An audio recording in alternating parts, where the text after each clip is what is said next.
Ég greinist með blöðruhálskirtilkrabbamein fyrir 14 árum síðan og á þeim tíma þá fóru allir í meðferð en ég fór ekki í meðferð vegna þess að það kom í ljós að mín gildi voru þar lág. Á þeim tíma þá var enga stuðning að fá og ég hafði enga til þess að tala við. Það sem veitti mér mesta stuðning á þeim tíma var það að ég fór inn á spjallvef í Bandaríkjunum. Það er eðlilegt að þegar þú færð greiningu þá kemur ótti. Það er eitt af fyrsta sem kemur upp að það er ótti. Og þess vegna er svo mikilvægt að tala við aðra sem eru búin að fara í gegnum þetta, hafa farið í gegnum þennan ótta og geta þá bent á og beint inn á svona jákvæðari hugsunarhátt. Og það er það sem jafningjafræðsla meðal annars getur hjálpað viðkomandi við. Að þegar ég kom hingað fyrst í Krabbameinsfélagið þá var hér heilmikið upplýsingu sem hefðu orðið mér hjálpleg. Í upphafi ef ég bara vita af því, ég bara einhvern veginn hugsa ekkert út í það.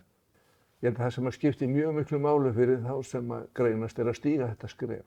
Þetta er ekkert auðvelt að tala um þetta og flestir vilja bara loka sig af, jafnvel bara með sjálfum sér, jafnvel sinni fjölskyldu og það er jafnvel dæmið þess að menn hafi ekki eins og sagt konunni sinni frá því að þeir hafi greinst. En þeir gerðu sig ekki grein fyrir því hvað það er mikill léttir og hjálp að hafa eitthvað sem við getum leitað til.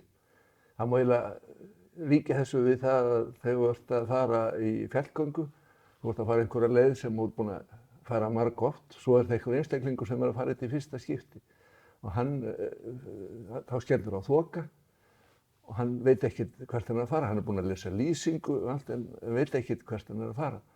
Og þá kemur einhver einstaklingur upp á hliðina og segir ég er búin að fara þetta, ég veit hvað þetta er og ég skal hjálpa þér, ég skal styðja þig og þú getur spurt mig þær spurningar sem þú vilt. Og ég veit bara hvað þetta hjálpaði mér og ég er alveg sannfærður um það allir þessi fyrirlestrar sem ég hef haldið að þeir hafa reynst mér hjálp með því að tala um hlutina, reyna að vera jákvæður. Ég veit aldrei ráðleggingar en bara vera jákvæður og segja að þetta er ekki eins slæmt eins og maður geti ímyndað sér. Þá held ég að það muni mjög fljótt koma í ljós að viðkomandi einstaklingi líður miklu betur vegna þess að hann eignast líka trúnaðar við sem hann getur rætt við í einlægni og allt það sem hann segir það fer í sjálfu sér ekki lengra og ég held það bara miklu betri líðan. Og þakklæti sem ég fékk og hef fengið við þessi samtöl eða símtöl mér líður svo miklu betur núna og þakkaði fyrir að gefa þennan tíma til þess að tala við mig. Ég held að makar og aðstandendur, þeir skipti mjög miklu máli að fá uppræðslu vegna þess að það kemur svo mikill ótti fram. Þegar þú greinist, þá er ég að tapa þessum einstaklingi.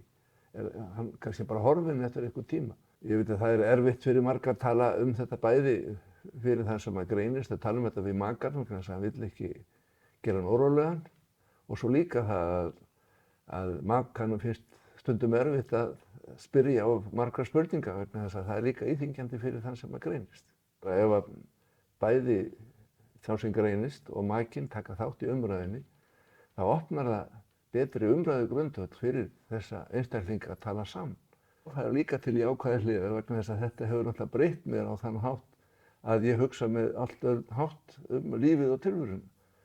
Þetta er ekki eins sjálfgefið að hvernig við lifum og hvort við lifum og þetta hefur breytt okkur hjónum á þann hátt að þetta er, það má ég að segja að þetta snýst eins og í Vestmannaeyjum fyrir og eftir gos, þetta er fyrir og eftir greiningu.